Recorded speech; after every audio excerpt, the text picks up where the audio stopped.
हाँ जी, नमस्ते जी, नमस्ते। क्या हाल चाल आप लोगों के?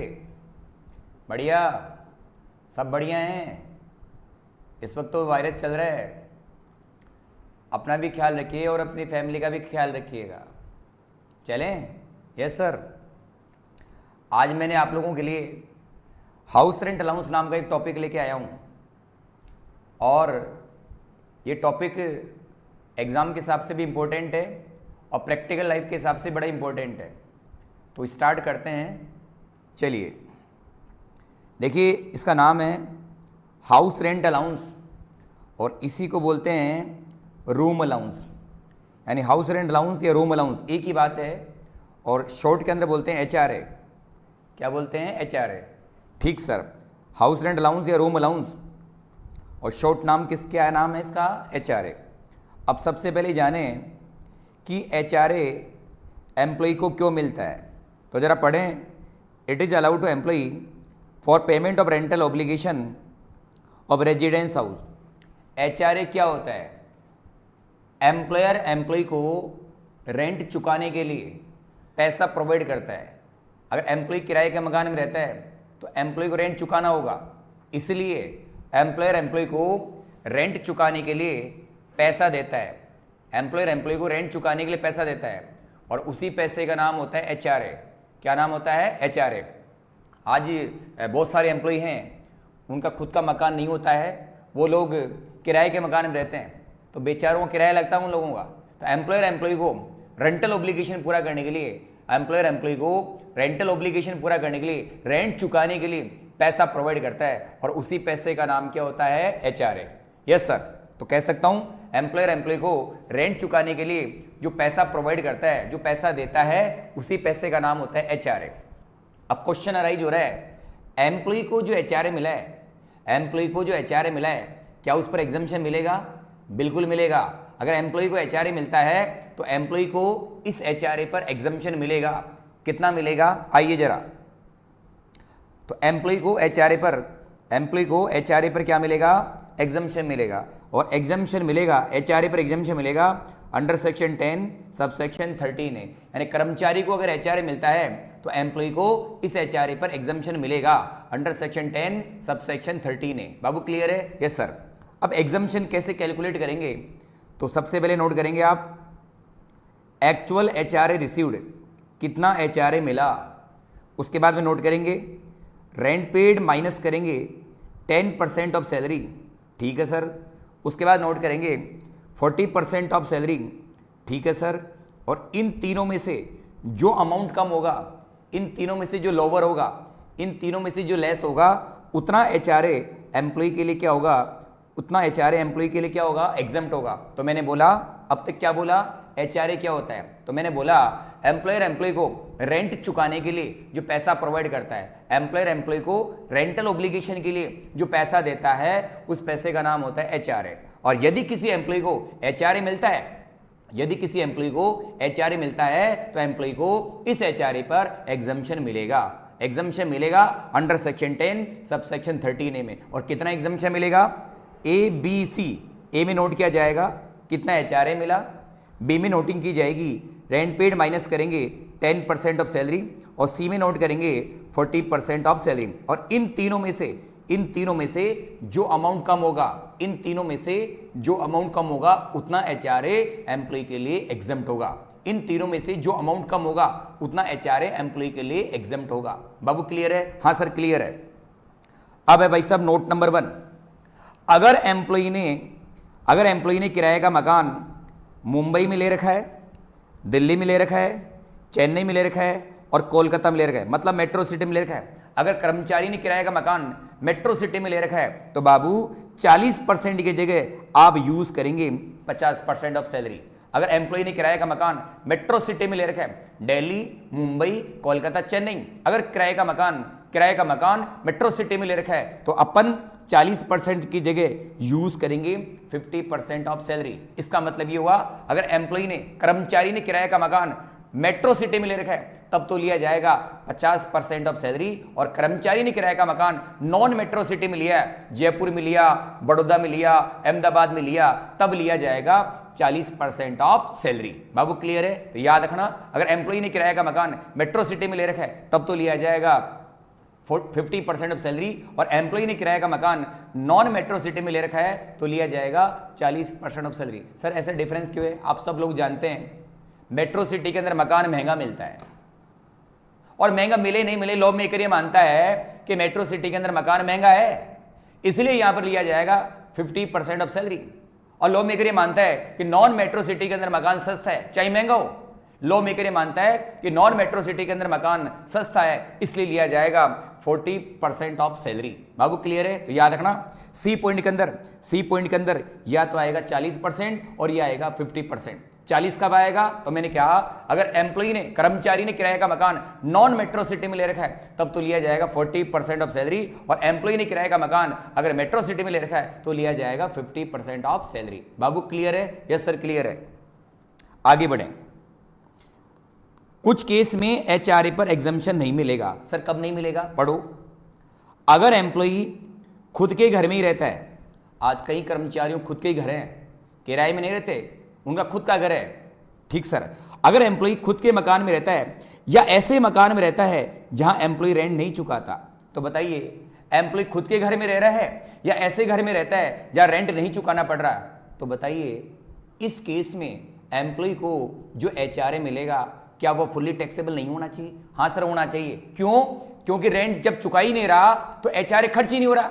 एचआरए मिलता है रेंट चुकाने के लिए, एचआरए मिलता है रेंट चुकाने के लिए। जब रेंट ही नहीं जा रहा, तो मिलने वाला एचआरए एम्प्लॉय के लिए फुल्ली टैक्सेबल होगा। इसका मतलब ये हुआ अगर कर्मचारी किराए के मकान में रहेगा तभी एचआरए पे एग्जम्पशन मिलेगा, अगर एम्प्लॉय किराए के मकान में रहेगा तभी एचआरए पे एग्जम्पशन मिलेगा, और अगर एम्प्लॉय घर के मकान में रहता है तो उस केस में मिलने वाला एचआरए एम्प्लॉय के लिए फुल्ली टैक्सेबल होगा। बाबू क्लियर है? तो याद रखना अगर एम्प्लॉय घर के मकान में रहेगा तब तो एचआरए होगा फुल्ली टैक्सेबल, और एम्प्लॉय किराए के मकान में रहेगा तभी एचआरए पर एग्जम्पशन मिलेगा। बाबू क्लियर है? हाँ सर क्लियर है। ये पहला नोट है, ये दूसरा नोट है। आगे देखिए, आपने लिया था ऊपर सैलरी का 10%, सैलरी का 40%। अब सैलरी का मतलब क्या है? तो आइए जरा नीचे, सैलरी एग्जम्पशन पर्पज के लिए सैलरी ली जाएगी ड्यू बेसिस पर। एग्जम्पशन के लिए जब अपन एग्जम्पशन कैलकुलेट करेंगे तो यहां पर अपन जो सैलरी लेंगे, यहां पर जब अपन सैलरी लेंगे वो लेंगे ड्यू बेसिस पर। तो मैंने क्या बोला? एग्जम्पशन पर्पज के लिए सैलरी ली जाएगी ड्यू बेसिस पर। आपको याद होना चाहिए सैलरी खुद तो टैक्सेबल होती है ड्यू और रिसिप्ट विच एवरेज अर्लियर। सैलरी रेट में टैक्सेबल होती है ड्यू और रिसिप्ट विच एवरेज अर्लियर, लेकिन एग्जम्पशन पर्पज के लिए यहां पर सैलरी ली जाएगी ड्यू बेसिस पर। बाबू क्लियर है? तो याद रखना सैलरी खुद तो टैक्सेबल होती है ड्यू और रिसिप्ट विच एवरेज अर्लियर, लेकिन एग्जम्पशन पर्पज के लिए यहां पर सैलरी ली जाएगी ड्यू बेसिस पर। जितनी सैलरी ड्यू हो रही है वो यहां पर कंसीडर की जाएगी। बाबू क्लियर है? Yes sir. तो याद रखना सैलरी खुद तो टैक्सेबल होती है ड्यू और रिसिप्ट विच एवरेज अर्लियर बेसिस पर, लेकिन एग्जम्पशन पर्पज के लिए अपन यहां पर सैलरी लेंगे ड्यू बेसिस पर। Yes sir? हाँ सर क्लियर है। अब सैलरी ड्यू बेसिस पे ली जाएगी, एग्जम्पशन पर्पज के लिए सैलरी ली जाएगी ड्यू बेसिस पर। 3 नोट क्लियर हो गए। ये पहला नोट है, ये दूसरा है और ये तीसरा है। सर आगे चलो, अब सैलरी में क्या क्या लेंगे, किस किस को सैलरी में शामिल करेंगे, एग्जम्पशन पर्पज के लिए सैलरी में किस किस को शामिल करेंगे। चलिए, एक तो लेंगे भाई साहब बेसिक सैलरी, जो हर महीने मिलती है कर्मचारी को, हर महीने मिलती है एम्प्लॉय को, उसका नाम होता है बेसिक सैलरी और उसी का नाम होता है बेसिक पे। तो सैलरी में किस किस को लेंगे, एग्जम्पशन पर्पज के लिए सैलरी में किस किस को शामिल करेंगे। एक तो लेंगे बेसिक सैलरी, दूसरा लेंगे commission on cell. Commission on cell लेंगे। कैसा कमीशन? जो एम्प्लॉय को फिक्स परसेंटेज से मिलता है टर्नओवर पर। कमीशन ऑन सेल लेंगे। कैसा वाला लेंगे? जो कर्मचारी को टर्नओवर बेस परसेंटेज से मिलता है वो वाला लेंगे। यानी कमीशन ऑन सेल कौन सा वाला लेंगे? जो कर्मचारी को सेल करने पर मिलता है, जो कर्मचारी को, जो एम्प्लॉय को सेल पर जो कमीशन मिलता है वो वाला लेंगे। बाबू क्लियर है? Yes sir. तो सैलरी में किस किस को लेंगे? एक तो लेंगे बेसिक सैलरी, दूसरा लेंगे कमीशन ऑन सेल। कैसा कमीशन ऑन सेल? जो एम्प्लॉय को टर्नओवर पर परसेंटेज बेस पर मिलता है, जो एम्प्लॉय को टर्नओवर पर परसेंटेज बेस पर जो कमीशन मिलता है वो वाला कमीशन यहां पर कंसीडर किया जाएगा। Yes sir. तो एक तो लेंगे बेसिक सैलरी, एक लेंगे कमीशन ऑन सेल जो टर्नओवर का फिक्स परसेंटेज से मिलता है, और एक लेंगे DA, dearness allowance, DA. DA कब लेंगे? If it is consider for retirement benefit. मैंने बोला डीए तभी लिया जाएगा जब वो रिटायरमेंट बेनिफिट में शामिल है। अब आप पूछेंगे सर रिटायरमेंट बेनिफिट क्या होता है? आपको मालूम होना चाहिए रिटायरमेंट के बाद एम्प्लॉय को 3 इनकम मिलती है। रिटायरमेंट के बाद एम्प्लॉय को 3 इनकम मिलती है। एक तो होती प्रोविडेंट फंड, एक पेंशन और एक ग्रेच्युटी। रिटायरमेंट के बाद 3 इनकम मिलती है, एक तो मिलेगी पेंशन, प्रोविडेंट फंड और ग्रेच्युटी। इसलिए इन तीनों को बोलते हैं रिटायरमेंट बेनिफिट। इसलिए इन तीनों को बोलते हैं रिटायरमेंट बेनिफिट। अगर डीए इन तीनों की कैलकुलेशन में कंसीडर हो रहा है, अगर डीए इन तीनों की कैलकुलेशन में कंसीडर हो रहा है, तभी डीए सैलरी के मीनिंग में शामिल किया जाएगा। तो मैंने बोला अगर डीए रिटायरमेंट बेनिफिट में कंसीडर हो रहा है तभी वो डीए यहां पर लिया जाएगा, अन्यथा नहीं लिया जाएगा। अब वापस बोलिए एग्जम्पशन पर्पज के लिए सैलरी में क्या क्या लेंगे? एक तो लेंगे बेसिक सैलरी, बिल्कुल लेंगे। दूसरा लेंगे कमीशन ऑन सेल जो टर्नओवर बेस है। एक लेंगे बेसिक सैलरी, दूसरा लेंगे कमीशन ऑन सेल जो टर्नओवर बेस है, और तीसरा लेंगे डीए। और डीए तभी लेंगे जब वो रिटायरमेंट बेनिफिट में कंसीडर किया जाता है, जब वो रिटायरमेंट बेनिफिट में कंसीडर किया जाता है। सर क्वेश्चन में क्या मिलेगा? क्वेश्चन में साफ लिखा हुआ रहेगा कि डीए रिटायरमेंट बेनिफिट में कंसीडर है या नहीं है। अगर कंसीडर है तो सैलरी में शामिल कर लिया जाएगा, और कंसीडर नहीं है तो सैलरी में शामिल नहीं किया जाएगा। बाबू क्लियर है? हाँ सर क्लियर है। अगला पॉइंट है, तो पहला नोट है आपका मेट्रो सिटी के रेस्पेक्ट में। दूसरा नोट, कुछ केस में आपको एग्जम्पशन नहीं मिलेगा, सैलरी ली जाएगी ड्यू बेसिस पर, और सैलरी में किस किस को शामिल करेंगे? A B C. एक तो लेंगे बेसिक सैलरी, एक कमीशन ऑन सेल, और डीए वही लिया जाएगा जो रिटायरमेंट बेनिफिट में शामिल है। Yes sir. अब एचआरए का एग्जम्पशन कैसे कैलकुलेट करें? एचआरए का एग्जम्पशन कैसे कैलकुलेट करें? मंथली कैलकुलेट करें या एनुअल कैलकुलेट करें? ये क्वेश्चन अराइज होता है। यानी एचआरए का एग्जम्पशन एक साथ कैलकुलेट करें या मंथली कैलकुलेट करें, ये क्वेश्चन है। तो इससे पहले सुनिए, आप सभी लोग जानते हैं एचआरए का एग्जम्पशन 4 बातों पर डिपेंड करता है।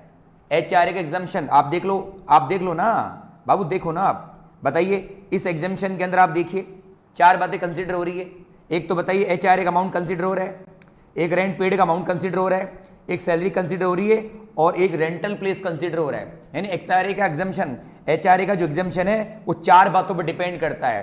क्या किस किस पर? एचआरए का अमाउंट कितना है, रेंट पेड पर डिपेंड करता है, एचआरए का अमाउंट, रेंट का अमाउंट, सैलरी का अमाउंट और रेंटल प्लेस। इसलिए एचआरए का एग्जम्पशन 4 बातों पर डिपेंड करता है। सेक्शन 10 सबसेक्शन 13A में एचआरए का एग्जम्पशन 4 बातों पर डिपेंड करेगा। किस किस पर? एचआरए का अमाउंट, सैलरी का अमाउंट, रेंट पेड का अमाउंट और रेंटल प्लेस। अब मैं कहना क्या जा रहा हूं वो सुनना। अगर ये चारों आइटम सेम रहे, प्रीवियस ईयर में चारों आइटम सेम है, सैलरी सेम है, रेंट सेम है, एचआरए सेम है, रेंटल प्लेस सेम रहा, अगर प्रीवियस ईयर में इन चारों में कोई चेंज नहीं है, अगर प्रीवियस ईयर में इन चारों में कोई चेंज नहीं है, तो बाबू अपन एग्जम्पशन कैलकुलेट करेंगे एनुअल बेसिस पर। अगर प्रीवियस ईयर में इन चारों में कोई चेंज नहीं है, सैलरी सेम है, रेंट पेड सेम है, एचआरए सेम है, रेंटल प्लेस सेम रहा, अगर प्रीवियस ईयर में, अपना प्रीवियस ईयर कौन सा है? 19-20 है, अपना प्रीवियस ईयर 19-20 है, अगर 19-20 में इन चारों में कोई चेंज नहीं हुआ, तब तो एचआरए का एग्जम्पशन एनुअल बेस पर कैलकुलेट किया जाएगा। अगर इन चारों में से किसी भी फैक्टर में अगर चेंज हो गया तो फिर एचआरए का एग्जम्पशन मंथली बेस पर कैलकुलेट किया जाएगा। इसका मतलब ये हुआ कि चेंज से पहले का एग्जम्पशन अलग होगा और चेंज के बाद का एग्जम्पशन अलग कैलकुलेट करेंगे। अब वापस सुन लीजिए, एचआरए का एग्जम्पशन 4 बातों पर डिपेंड करता है। किस किस पर? एचआरए का अमाउंट, रेंट पेड का अमाउंट, सैलरी का अमाउंट और रेंटल प्लेस। एचआरए का एग्जम्पशन इन 4 बातों पर डिपेंड करता है। अगर इन चारों में कोई चेंज नहीं हुआ, चारों में कोई चेंज नहीं है, सेम है, सैलरी भी सेम है, एचआरए सेम है, रेंट पेड सेम है, रेंटल प्लेस सेम है, इन चारों फैक्टर में प्रीवियस ईयर में कोई चेंज नहीं हुआ, तब तो एचआरए का एग्जम्पशन एनुअल बेस पे कैलकुलेट करेंगे। और अगर इन चारों में से किसी में भी अगर चेंज हो गया, किसी में भी चेंज हो गया, तो फिर अपन एचआरए का एग्जम्पशन मंथली बेस पे कैलकुलेट करेंगे। मतलब चेंज से पहले का एग्जम्पशन अलग निकालेंगे और चेंज के बाद का एग्जम्पशन अलग निकालेंगे। अभी मैं क्वेश्चन करके दिखाऊंगा तो आपको समझ में आ जाएगा। Yes sir. अब यहां तक की बात पूरी हो गई, तो एक बार मैं रिवाइज कर दूं, फिर मैं आपको क्वेश्चन करता हूं। देखिए बाबू, सबसे पहले जाने एचआरए क्या होता है। तो इसके 2 नाम है, हाउस रेंट अलाउंस और रूम अलाउंस। कुछ भी नाम दे दो, नाम के पीछे नहीं काम के पीछे जाना है। नाम कुछ भी हो, काम के पीछे जाना है तो हाउस रेंट अलाउंस या रूम अलाउंस। छोटा नाम क्या है? एचआरए। अब क्वेश्चन अराइज होता है कर्मचारी को एचआरए क्यों मिलता है? तो सुनिए, एम्प्लॉयर एम्प्लॉय को रेंट चुकाने के लिए, एम्प्लॉयर एम्प्लॉय को रेंट चुकाने के लिए पैसा देता है। एम्प्लॉयर एम्प्लॉय को रेंट चुकाने के लिए, इसका मतलब एम्प्लॉय किराए के मकान में रहता होगा, एम्प्लॉय किराए के मकान में रहता होगा तो उसे रेंट चुकाने के लिए मालिक से पैसा मिलता है, उसे रेंट चुकाने के लिए मालिक से पैसा मिलता है, और मालिक से जो पैसा मिलता है उसी का नाम है एचआरए। सीधी बात, नो बकवास। एम्प्लॉयर एम्प्लॉय को रेंट चुकाने के लिए जो पैसा प्रोवाइड करता है उसी का नाम होता है एचआरए। अब क्वेश्चन अराइज होता है, एम्प्लॉय को जो एचआरए मिला है क्या उस पर एग्जम्पशन मिलेगा? पक्का मिलेगा। अगर एम्प्लॉय को एचआरए मिलता है तो उस एचआरए पर कर्मचारी को एग्जम्पशन मिलेगा अंडर सेक्शन 10 सब सेक्शन 13 है। कितना मिलेगा? A B C which ever is less. A में नोटिंग किया जाएगा एक्चुअल एचआरए रिसीव्ड, बी में नोट किया जाएगा rent paid minus 10% of salary, और सी में नोट किया जाएगा 40% ऑफ सैलरी। और इन तीनों में से जो लोअर होगा, इन तीनों में से जो भी कम होगा उतना एचआरए एग्जम्प्ट होगा। इन तीनों में से जो भी कम होगा उतना एचआरए क्या होगा? एग्जम्प्ट होगा। Yes sir. पहला नोट बोला, अगर कर्मचारी किराए का मकान मेट्रो सिटी में ले रखा है, कर्मचारी ने किराए का मकान मेट्रो सिटी में ले रखा है तो एग्जम्पशन कैलकुलेट करते समय 40% की जगह 50% ऑफ सैलरी लिया जाएगा। इसका मतलब ये हुआ, अगर एम्प्लॉय ने किराए का मकान मेट्रो सिटी में ले रखा है तब तो लिया जाएगा 50%, और एम्प्लॉय ने किराए का मकान नॉन मेट्रो सिटी में ले रखा है तो लिया जाएगा 40% ऑफ सैलरी। बाबू क्लियर है? हाँ सर क्लियर है। दूसरा नोट बोला, अगर कोई कर्मचारी घर के मकान में रहता है तो रेंट ही खर्च नहीं हो रहा, घर के मकान में रहता है तो रेंट ही खर्च नहीं हो रहा, तो उस केस में एम्प्लॉय को एचआरए मिलेगा तो फुल्ली टैक्सेबल होगा। अगर कोई कर्मचारी खुद के घर में ही रह रहा है, रेंट ही खर्च नहीं हो रहा, तो उस केस में अगर एचआरए मिलेगा तो वो एचआरए उसके लिए फुल्ली क्या होगा? टैक्सेबल होगा। और बाबू आपने ऊपर लिखा है सैलरी का 10%, सैलरी का 40%। सैलरी कैसे ली जाएगी? तो आपने लिखा है यहां पर सैलरी ली जाएगी ड्यू बेसिस पर। याद रखना, सैलरी खुद तो टैक्सेबल होती है, ड्यू और रिसिप्ट विच एवरेज अर्लियर। सैलरी खुद तो टैक्सेबल होती है, ड्यू और रिसिप्ट विच एवरेज अर्लियर, लेकिन एग्जम्पशन के लिए यहां पर सैलरी ली जाएगी ड्यू बेसिस पर। एग्जम्पशन के लिए यहां पर सैलरी ली जाएगी ड्यू बेसिस पर। बताइए, अगर एडवांस सैलरी मिली है तो बताइए वो टैक्सेबल तो होगी, लेकिन ड्यू तो अगले साल होगी, तो बताइए इस साल के अंदर सैलरी के मीनिंग में शामिल होगी? नहीं होगी सर।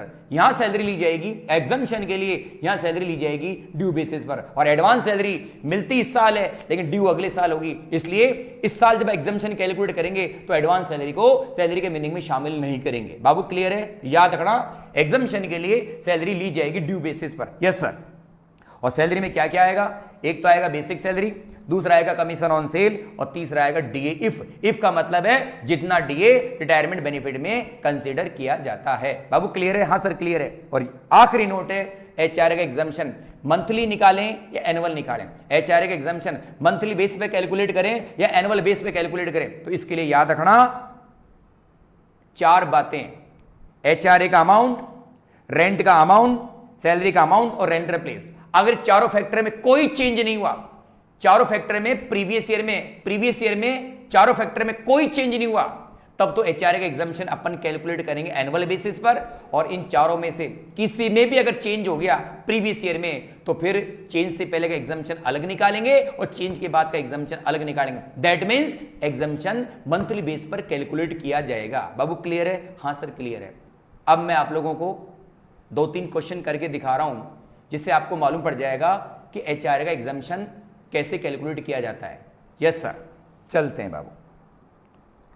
अब अपन एचआरए का एग्जम्पशन बेस्ड क्वेश्चन करने जा रहे हैं। हाँ सर कराओ सर। चले बाबू? ए मुन्ना जी, बाबू जी चलें? यस सर चलो, चलते हैं बाबू।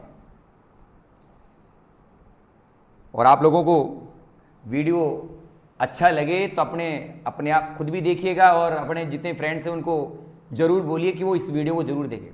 और मैं टाइम टू टाइम आपको इनकम टैक्स का है या जीएसटी का है या और भी जो लॉज हैं उनके वीडियो डालता रहूँगा, जिससे कि आपको एग्ज़ाम की जो तैयारी करें उसमें आपको हेल्प मिल सके।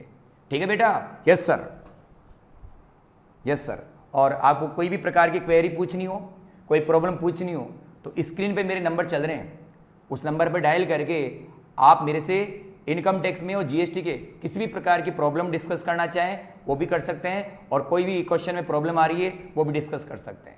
यस सर, ठीक सर। लो बाबू क्वेश्चन कर लेते हैं जरा। बाबू ये डाउट को कभी भी दिमाग में नहीं रखना चाहिए। चलिए स्टार्ट करते हैं। तो ये क्वेश्चन नंबर 1 है और आप नोट करें जरा इसको। क्वेश्चन नंबर 1 है और आप इसको नोट करें। हाँ सर कराओ, यस सर।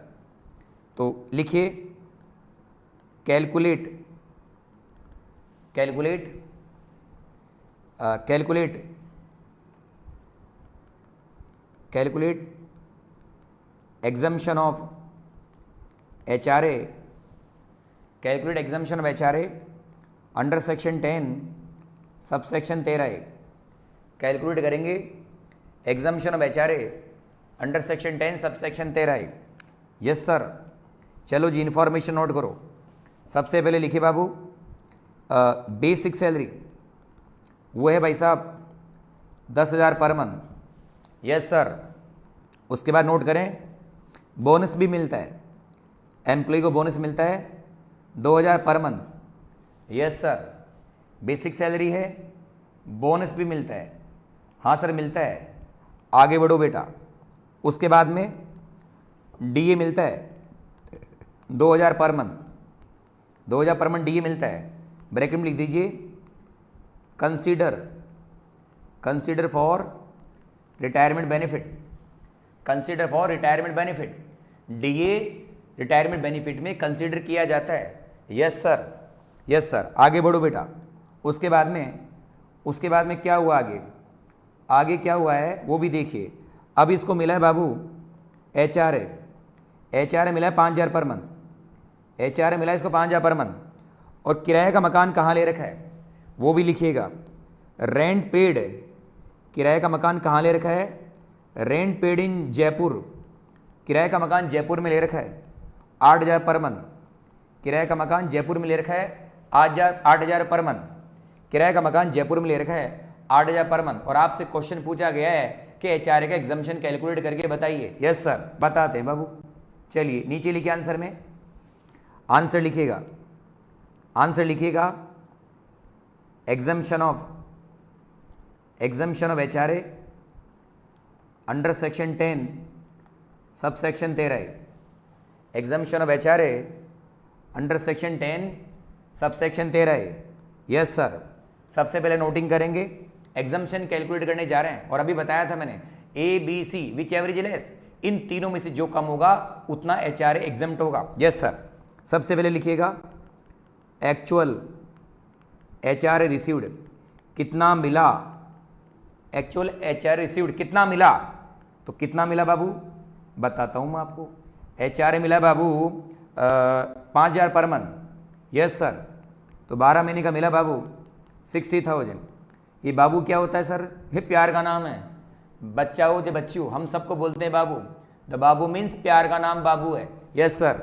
चलो सर B लिखेंगे रेंट पेड माइनस करेंगे 10% of salary. Rent paid minus 10% of salary. तो रेंट पेड कितना दे रहा है? कर्मचारी कितना रेंट पे करता है? ये रहा भाई साहब, रेंट पेड करता है 8,000 पर मंथ। ले लो सर आप, 8,000 पर मंथ का रेंट है। ये लीजिए सर 8,000 इंटू 12 और माइनस करेंगे सैलरी का 10%, वो बाद में करेंगे। 2 लाइन छोड़ दो, C लिखेगा। अब C के अंदर कितना आएगा? या तो आएगा 40% और ये आएगा 50%। किराए का मकान कहाँ ले रखा है जरा बताइए? जयपुर के अंदर ले रखा है। तो बताइए कितना फिगर आएगा? 40 आएगा 50 आएगा? यस सर 50 आएगा, सॉरी 40 आएगा। यहाँ लिख दीजिए आप 40% ऑफ, लिखो बाबू यहाँ लिखेंगे 40% ऑफ क्या? सैलरी का लेंगे 40%। Yes sir. सैलरी का लेंगे कितना लेंगे? 40% लेंगे। अब सैलरी, यहाँ सैलरी का 10% है, यहाँ सैलरी का 40% है। और सैलरी में क्या क्या आएगा? तो नीचे लिखिए सैलरी इक्वल टू, सैलरी में क्या क्या आएगा? नीचे लिखिए सैलरी इक्वल टू। एग्जम्पशन के लिए सैलरी में किस किस को शामिल करेंगे? तो लिखो भाई साहब, एक तो आएगा बेसिक सैलरी प्लस करो भाई साहब, दूसरा आएगा commission on cell. Yes sir. Basic salary, commission on sale. और तीसरा आएगा DA ब्रैकेट में इफ का मतलब है जितना रिटायरमेंट बेनिफिट में कंसीडर है। इफ का मतलब है जितना रिटायरमेंट बेनिफिट में कंसीडर है। Yes sir. अब लिख लीजिए बेसिक सैलरी कितनी है? बेसिक सैलरी कितनी है सर? इसकी बेसिक सैलरी जो है वो है 10,000 per month. Yes sir 10,000 per month है बेसिक सैलरी। तो 1,20,000 रुपये। कमीशन ऑन सेल इस क्वेश्चन में नहीं है, कमीशन ऑन सेल इस क्वेश्चन में नहीं है, और डीए कितना है, डीए भाई साहब 2000 पर मंथ, और रिटायरमेंट बेनिफिट में कंसीडर भी है, तो बाबू इसको भी ले लीजिए, ले लो इसको भी। हाँ सर ले लो, 2000 पर मंथ है, 12 महीने का हो गया 24,000 रुपये। तो सैलरी का मतलब हो गया, एग्जम्पशन के लिए सैलरी आ गई 1,44,000, एग्जम्पशन के लिए सैलरी आ गई 1,44,000, और इसी सैलरी का करेंगे अपन, इसी सैलरी का करेंगे 10%, जो हो गया 14,400, इसी सैलरी का करेंगे 10%, 14,400 हो गया, और इसी सैलरी का करेंगे 40%, इसी सैलरी का करेंगे 40%, तो कर लेते हैं भाई साहब, बिल्कुल कर लेते हैं, कर लेते हैं भाई साहब। तो 1,44,000 का 40% कर लेते हैं, ये आ गया बाबू 57,600, 57,600। यस सर, ए पॉइंट हो गया, सी पॉइंट हो गया, बी पॉइंट का नेट कैलकुलेशन कितना आया वो भी देख लो। तो ये हो गया 96,000 और माइनस करेंगे 14,400, तो ये आ गया 81,600। और मैंने कहा था इन तीनों में से जो कम होगा, इन तीनों में से जो कम होगा उतना एचआर एग्जम्प्ट होगा, इन तीनों में से जो लिस्ट होगा, जो लोअर होगा, उतना एचआर एग्जम्प्ट कर दिया जाएगा। यस सर, तो नीचे लिख दो भाई साहब, which ever is less, which ever is less. तो बताइए इन तीनों में से कौन सा कम है, कौन सा कम है, 57,600 कम है, तो ये एग्जम्प्ट होगा।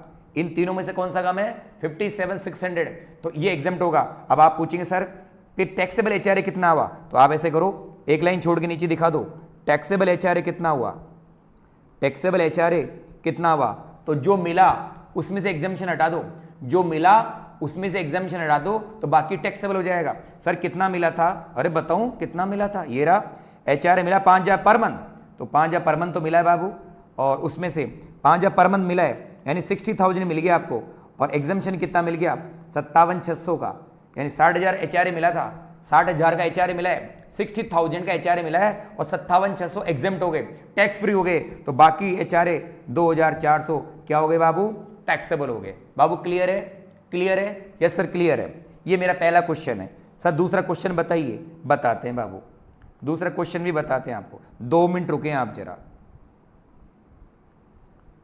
यस सर,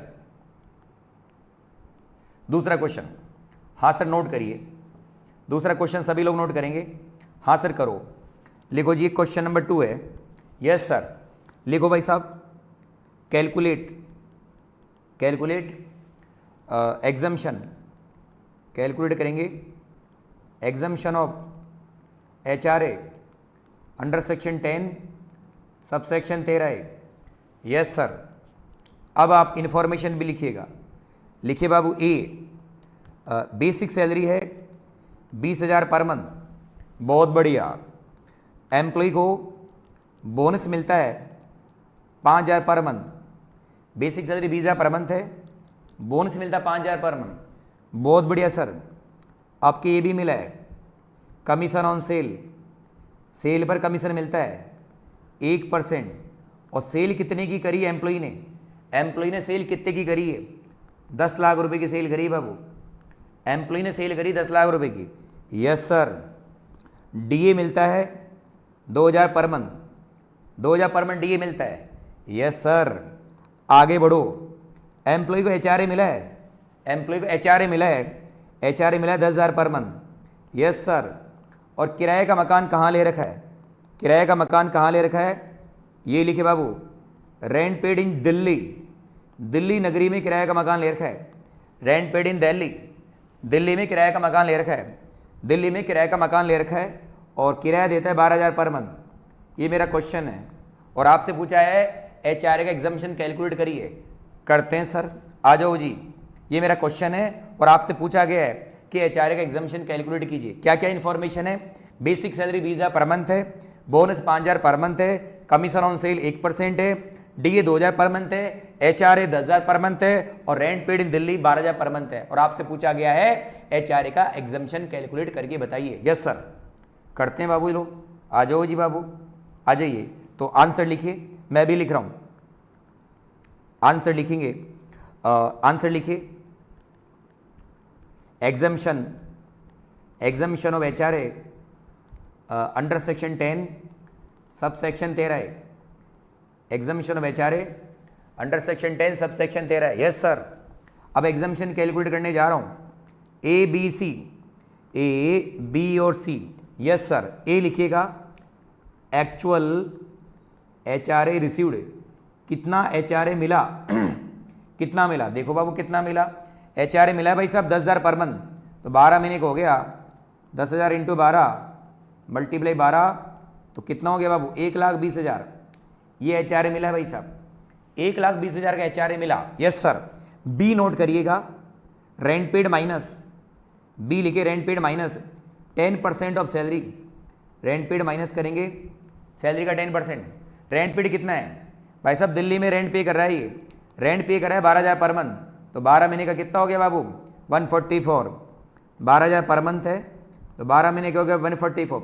सैलरी का 10% बाद में करेंगे, सैलरी का 10% बाद में करेंगे, यही तो है, बाद में कर लेंगे।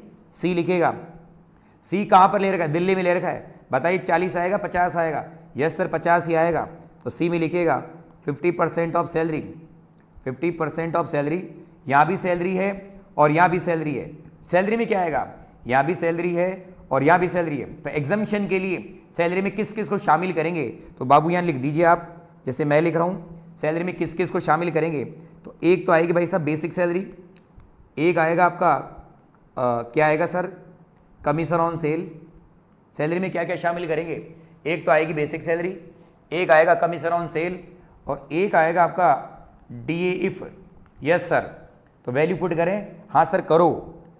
तो सैलरी में लिखिए बेसिक सैलरी कितनी है, बेसिक सैलरी है भाई साहब बाबूजी 20,000 पर मंथ, तो 12 महीने की हो गई 2,40,000, ये बेसिक है।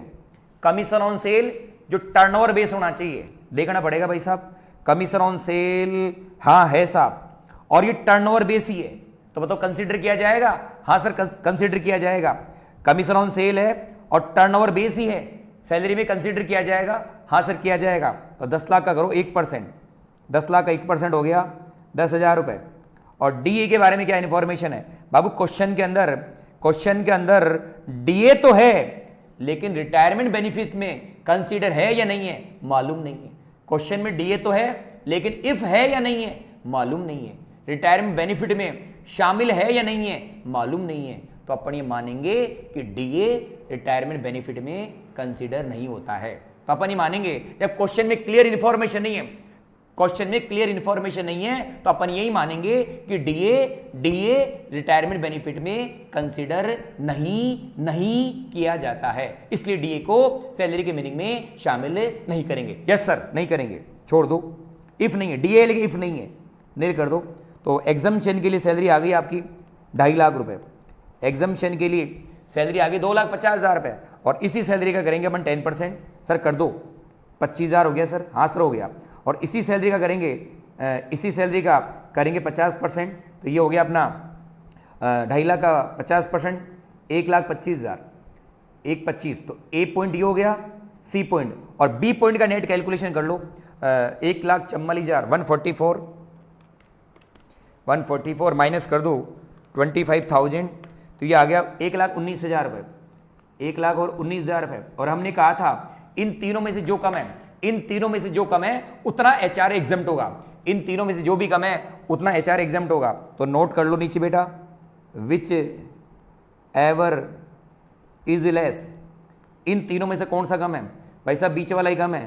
तो 1,19,000 का HRA एग्जम्प्ट होगा, 1,19,000 का HRA एग्जम्प्ट होगा।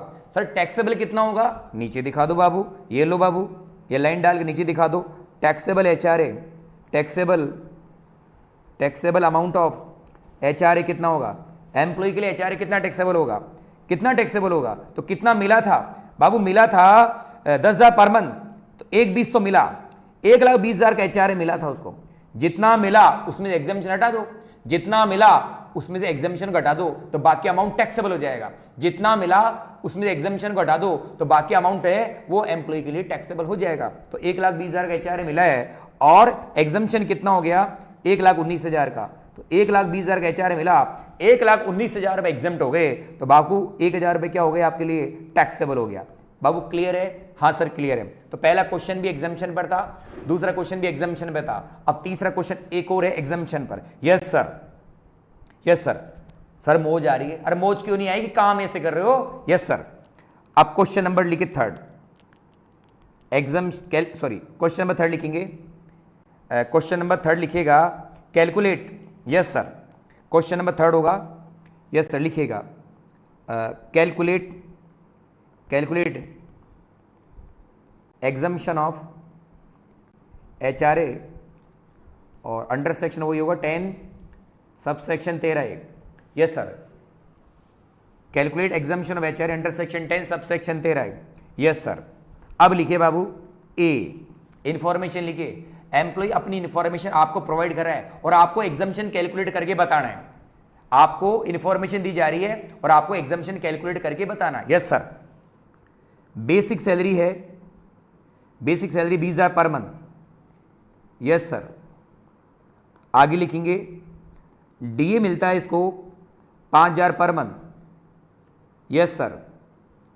यस सर, डीए मिलता है 5,000 पर मंथ। डी मिलता है 5,000 पर मंथ। Yes sir. और इसके ब्रैकेट में एक चीज और लिख दो, समझ गए? हाँ सर समझ गए हम तो। ये लिख दो बाबू, consider for retirement benefit. Bracket में लिख दो consider for retirement benefit. Yes sir. और क्या मिलता है सर? एम्प्लॉय को बोनस मिलता है 2,000 पर मंथ। Yes sir. रे मुन्ना समझ तो आ रहा है बाबू, समझ में तो आ रहा है? हाँ सर समझ में आ रहा है। आप समझो नहीं समझ में, ऐसा हो नहीं सकता। Yes sir. तो basic 20,000 per month, DA 5,000 per month, bonus 2,000 per month. अब बाबू इसको मिला HRA मिला इसको 10,000 पर मंथ। HRA मिला 10,000 पर मंथ। बहुत बढ़िया सर, बहुत बढ़िया। अब देखिए जरा, अब गोत काम हो गया। रेंट पेड कर रहा है कहाँ पर सर? जयपुर में। जयपुर में रेंट चुका रहा है, जयपुर में रेंट चुका रहा है। जयपुर में किराए का मकान ले रखा है तो रेंट जयपुर में ही चुकाएगा। यस सर, जयपुर में रेंट पे कर रहा है। नंबर 1, अप्रैल से सितंबर तक का रेंट दिया इसने 10,000 पर मंथ। ठीक सर। और अक्टूबर से मार्च तक का रेंट पे करा है 12,000 पर मंथ। 12,000 per month. मैं सबसे पहले यहीं रुकूंगा। बताइए रेंट में चेंज हो रहा है या नहीं हो रहा? हो रहा है। मैंने कहा था आपको HRA का एग्जम्पशन 4 बातों पर डिपेंड करता है। HRA, रेंट पेड, सैलरी और रेंटल प्लेस। अगर इन चारों में कोई चेंज नहीं है तब तो अपन एग्जम्पशन कैलकुलेट करेंगे एक साथ, यानी एनुअल बेसिस पर। अब तक के क्वेश्चन जो करवाए थे ऊपर, उसमें कोई चेंज नहीं हो रहा है, चारों आइटम सेम है, चारों आइटम 12 महीने सेम है, तो एनुअली एग्जम्पशन कैलकुलेट किया था। लेकिन इस क्वेश्चन में सितंबर तक का रेंट अलग है और अक्टूबर से रेंट अलग है, तो रेंट चेंज हो रहा है। तो बताइए अपन जब एग्जम्पशन कैलकुलेट करेंगे, अब एनुअल बेसिस कैलकुलेट करेंगे या monthly basis? Sir monthly basis calculate करेंगे। इसका मतलब हुआ एग्जम्पशन चेंज से पहले का एग्जम्पशन अलग कैलकुलेट करेंगे और चेंज के बाद का एग्जम्पशन अलग कैलकुलेट करेंगे। यस सर, चेंज से पहले का एग्जम्पशन अलग कैलकुलेट करेंगे और चेंज के बाद का एग्जम्पशन अलग कैलकुलेट करेंगे। यानी सितंबर में चेंज हो रहा है तो सितंबर तक का एग्जम्पशन अलग कैलकुलेट करेंगे और सितंबर के बाद का एग्जम्पशन अलग कैलकुलेट करेंगे। यानी 6 महीने का एग्जम्पशन अलग कैलकुलेट करेंगे, अप्रैल से लेकर सितंबर का एग्जम्पशन अलग कैलकुलेट करेंगे और अक्टूबर से लेकर मार्च का एग्जम्पशन अलग कैलकुलेट करेंगे। बाबू क्लियर है? हाँ सर क्लियर है। Yes sir.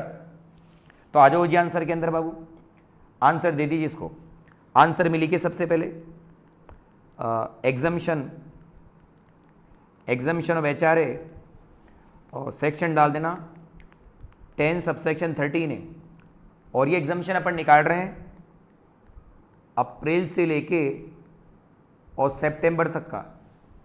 ये अपना एग्जम्पशन कैलकुलेट करें 6 महीने का, क्योंकि रेंट चेंज हो गया है बाद में, तो अप्रैल से सितंबर का एग्जम्पशन अलग कैलकुलेट होगा और अक्टूबर से मार्च का एग्जम्पशन अलग कैलकुलेट होगा। Yes sir. और एग्जम्पशन तो वैसे ही कैलकुलेट करेंगे 1 2 3 विच एवर इज लेस। 1 में नोट करिए एक्चुअल HRA रिसीव्ड, तो बाबू कितने महीने का आएगा? 6 महीने का आएगा। अपन एग्जम्पशन ही 6 महीने का कैलकुलेट कर रहे हैं तो HRA भी सारी इंफॉर्मेशन 6 महीने की आएगी, चाहे रेंट हो, चाहे HRA हो, चाहे कुछ भी हो, सब कुछ 6 महीने का आएगा। क्योंकि अपन एग्जम्पशन 6 महीने का कैलकुलेट कर रहे हैं तो सब कुछ 6 महीने का आएगा। तो HRA रिसीव्ड 6 महीने के लीजिए, तो HRA मिला है 10,000 पर मंथ, 6 महीने का ले लो बाबू। 6 महीने का हो गया 10,000 पर मंथ है तो 6 महीने का हो गया 60,000। Yes sir. अब बढ़ेंगे बाबू रेंट पेड। और माइनस करेंगे 10% of salary. Yes sir. Rent paid भी 6 महीने के लेंगे, तो अप्रैल से सितंबर का रेंट कितना है बताइए, 10,000 पर मंथ है, तो 6 महीने का रेंट हो जाएगा 60,000। Yes sir. सैलरी का 10% बाद में करेंगे, बाद में करेंगे। और अब थर्ड पॉइंट में लीजिए, जयपुर में किराए का मकान ले रखा है, तो कितना आएगा बताइए, 40% of salary, 40% of salary, 40% salary. यहाँ भी सैलरी है, यहाँ भी सैलरी है। सैलरी में किसको लिया जाएगा, यहाँ लिखा दो भाई साहब, यहाँ लिखिए सैलरी इक्वल टू एग्जम्पशन के लिए सैलरी में किस किस को शामिल करेंगे, लिखो भाई साहब। एक तो ली जाएगी बेसिक सैलरी, प्लस करेंगे, बार बार लिखिए बेटा, जिससे आपको याद हो जाएगा सैलरी में क्या क्या शामिल होगा। Basic salary, commission on sale, और एक लिया जाएगा DA if. Basic salary, commission on sale और DA if. Yes sir. Value put करिए। कोई बताएगा सैलरी कितने महीने की लेंगे, 6 महीने की। एग्जम्पशन 6 महीने का कैलकुलेट कर रहे हैं, तो सब कुछ ही सेम 6 महीने का आएगा, यानी सैलरी भी 6 महीने की आएगी। Yes sir. तो बेसिक सैलरी ले लो 6 महीने की, तो 20,000 पर मंथ है। 6 महीने की बेसिक सैलरी ले लो, 6 महीने की ले लो, 1,20,000 रुपये। Yes sir. क्या कमीशन ऑन सेल क्वेश्चन में है, कमीशन ऑन सेल क्वेश्चन में नहीं है, नहीं है सर, नहीं है। कमीशन ऑन सेल क्वेश्चन में नहीं है, तो बाबू नहीं है तो नील कर दो, नील कर दो। आगे बढ़ो। डीए इफ है क्या, देखो बाबू, डीए इफ है क्या, क्वेश्चन में डीए भी है और रिटायरमेंट बेनिफिट में शामिल भी है, इसका मतलब इफ भी है, डीए भी है और इफ भी है। Yes sir. ये भी 6 महीने का ले लो, 5,000 पर मंथ के हिसाब से 6 महीने का हो गया 30,000। तो सैलरी का मतलब आ गया, एग्जम्पशन के लिए सैलरी आ गई 1,50,000 रुपये। और इस 1,50 का कर दो, यहाँ पर 1,50 का करेंगे 10%, सर कितना हो गया, 1,50 का 10%, और इसी 1,50 का करेंगे 40%। यस सर, यस सर, बिल्कुल करेंगे। 1,50 का 10% और 1,50 का 40%, ये तो हो गया भाई सब 60,000 रुपये। जी सर। और ये नेट कैलकुलेशन हो गया 60 माइनस 15,000, ये हो गया 45,000। और इन तीनों में से जो कम है, इन तीनों में से जो कम है, इन तीनों में से कौन सा कम है बाबू, इन तीनों में से कौन सा कम है, हेलो, इन तीनों में से जो भी कम होगा उतना एचआरए एग्जम्प्ट होगा। मैंने कहा था ABC, मैंने कहा था ABC, इन तीनों में से जो भी कम होगा उतना एचआरए क्या हो जाएगा बाबू, एग्जम्प्ट है। तो कौन सा कम है बाबू इनमें, देखिए जरा कौन सा कम इनमें से, 60, 45 और 60, 60, 45 और 60, तो भाई साहब इनमें कम तो 45,000 है, 45,000 है। तो ये एचआरए आपके लिए क्या हो जाएगा, क्या हो जाएगा, एग्जम्प्ट हो जाएगा। क्या हो जाएगा बाबू, एग्जम्प्ट हो जाएगा। Yes sir. इन तीनों में से 45,000 कम है, वो एग्जामिशन हो जाएगा। ये एग्जामिशन मैंने अप्रैल से सितंबर के लिए कैलकुलेट किया है, यानी 6 महीने का एग्जामिशन कैलकुलेट किया है। Yes sir. आगे बढ़िए भी, तो आगे बढ़िए। अब बी लिखेगा एग्जामिशन ऑफ एचआरए, सर आगे भी तो कैलकुलेट करेंगे। Exemption of HRA under section वही है 10 सबसेक्शन 13 है। और बताइए अब कौन सा महीना रहेगा, अक्टूबर से लेके और मार्च तक का एग्जामिशन निकालेंगे, क्योंकि अप्रैल से सितंबर हो गया और अक्टूबर से मार्च का एग्जामिशन अलग कैलकुलेट होगा, क्योंकि रेंट चेंज हो रहा है आपका। Yes sir. कैसे निकालेंगे सर, अरे वो ही 1 2 3 which ever is less, 1 2 3 which ever is less. Yes sir. A क्या है, पहला पॉइंट क्या होगा, वही होगा एक्चुअल एचआरए रिसीव्ड, कितना मिला, तो कितना एचआरए मिला भाई साहब, एचआरए मिलता है 10,000 पर मंथ है, तो 6 महीने का लेंगे, क्योंकि कैलकुलेशन 6 महीने कर रहे हैं, एग्जामिशन 6 महीने का कैलकुलेट करें, 6 महीने का लेंगे, तो 10,000 पर मंथ है, 10,000 पर मंथ है, तो 6 महीने का ले लो बाबू 60,000, ये तो मिला। Yes sir. अब बी लिखेंगे रेंट पेड माइनस करेंगे 10% of salary. Yes sir. Rent paid कितना है, रेंट पेड भी 6 महीने का लेना है, तो रेंट पेड बताइए अक्टूबर से मार्च के बीच में रेंट कितना है, अक्टूबर से मार्च के बीच में रेंट है 12,000 पर मंथ, तो 6 महीने का ले लो भाई साहब, 6 महीने का हो गया, 6 महीने का हो गया 72,000। Yes sir. सैलरी का 10% बाद में करेंगे। और थर्ड नंबर पे लिखिएगा किराए का मकान कहाँ ले रखा है, सर किराए का मकान ले रखा है जयपुर में, तो 40% ही आएगा, तो थर्ड में लिखिएगा 40% ऑफ सैलरी, 40% सैलरी। यहाँ भी सैलरी का 10% है, यहाँ सैलरी का 40 है। सैलरी में किस किस को शामिल करेंगे, 2 लाइन छोड़ के दिखा दो बाबू, यहाँ दिखा दो सैलरी में क्या क्या शामिल होगा। एग्जामिशन के लिए सैलरी में किस किस को शामिल करेंगे, तो एक लेंगे भाई साहब बेसिक सैलरी, दूसरा लेंगे कमीशन ऑन सेल, और तीसरा लेंगे अपन DA if yes sir. Salary में क्या क्या लेंगे? Basic salary, commission on sale और DA if yes sir, yes sir यही लेंगे। तो बेसिक सैलरी भी 6 महीने की लेंगे। तो बेसिक सैलरी 20,000 पर मंथ है, 6 महीने की ले लीजिए बाबू, 6 महीने की हो जाएगी 1,20,000 रुपये, yes sir. Commission on cell भी 6 महीने का लेंगे। तो कमीशन ऑन सेल तो क्वेश्चन में ही नहीं है, कमीशन ऑन सेल तो क्वेश्चन में ही नहीं है बाबू, नहीं है तो छोड़ दो, नील कर दो, जो चीज़ है ही नहीं तो नील कर दो। और DA इफ भी 6 महीने के लेंगे। तो DA इफ है और 6 महीने का लीजिए, DA इफ है, DA है और इफ भी है, 6 महीने का ले लो, 5,000 पर मंथ के हिसाब से, 6 महीने का हो जाएगा 30,000, 6 महीने को हो जाएगा 30,000। तो सैलरी का मतलब आ गया, सैलरी का मतलब आ गया 1.5 लाख रुपए। एग्जाम्शन के लिए सैलरी आ गई 1.5 लाख रुपए, एग्जाम्शन के लिए सैलरी आ गई 1,50,000 रुपए। अब सैलरी का 1.5 लाख का करो 10%, तो ये हो गया आपका 15,000 रुपये। तो नेट कैलकुलेशन कर लेंगे, और यहाँ पर भी 1.5 लाख का करेंगे 40%, ये हो गया आपका 60,000, यस सर। अब बी पॉइंट का नेट कैलकुलेशन कर लो, 72,000 माइनस करेंगे 15,000 रुपये, ये आ गया 57,000। और हमने कहा था कि इन तीनों में से जो कम है उतना HRA एग्जाम्प्ट होगा। बाबू HRA कितना एग्जाम्प्ट होगा? बोल मुन्ना बोल, HRA कितना एग्जाम्प्ट होगा? इन तीनों में से जो लिस्ट होगा, इन तीनों में से जो लोअर होगा उतना HRA एग्जाम्प्ट होगा। तो कम तो 57,000 ही है, तो 57,000 एग्जाम्प्ट हो जाएंगे। बाबू क्लियर है? क्लियर है? हाँ सर क्लियर है। तो पहले 6 महीने पर एग्जाम्पशन मिलेगा 45,000 का, और अगले 6 महीने पर एग्जाम्पशन मिलेगा 57,000 का। टोटल कितना एग्जाम्पशन मिला? नोट कर लीजिए नीचे, टोटल एग्जाम्पशन नीचे नोट करें, टोटल एग्जाम्पशन। यस सर, बेटा समझ में आ रहा है? हाँ सर समझ में आ रहा है, कोई दिक्कत नहीं है, कोई दिक्कत नहीं है। Total exemption of HRA, total exemption of HRA under section 10 sub section 13 है। Total exemption of HRA, total exemption of HRA under section 10 sub section 13 है। यस सर, हाँ जी। तो पहले 6 महीने पर एग्जाम्पशन मिला था 45,000, 45 ये और 57 ये। तो 45,000 तो ये एग्जाम्पशन है, और 57,000 का ये एग्जाम्पशन है।